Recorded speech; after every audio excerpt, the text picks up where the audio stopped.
Ini ialah bola untuk Piala Dunia 2026. Nama dia ialah Adidas Trionda dan ada 3 fakta menarik tentang Adidas Trionda ni. Tapi Adidas kenapa buat gambar macam ni lah?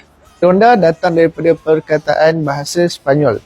Tri bermaksud 3 negara bersama yang akan jadi tuan rumah untuk Piala Dunia 2026. Merah untuk Kanada, hijau untuk Mexico, biru untuk negara biru. Onda pula bermaksud ombak, wave. Jadi itulah nama dia, Adidas Trionda. Fakta menarik yang pertama untuk Adidas Trionda ni, cengkaman dekat Adidas Trionda ni dia menggunakan simbol yang melambangkan 3 tuan rumah bersama untuk Piala Dunia 2026. Yang pertama, ada daun maple melambangkan negara Kanada, logo helang melambangkan negara Mexico dan bintang untuk negara bintang.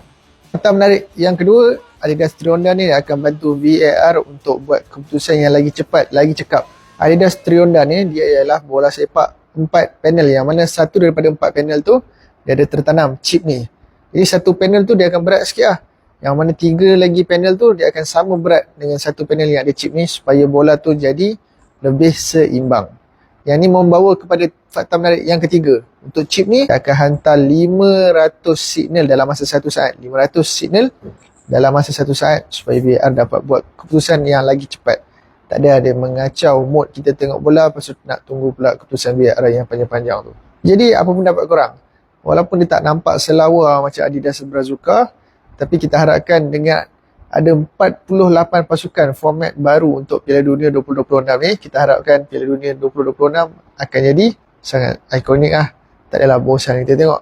Apa pun ingat, pilih kasut ikut lutut. Alright.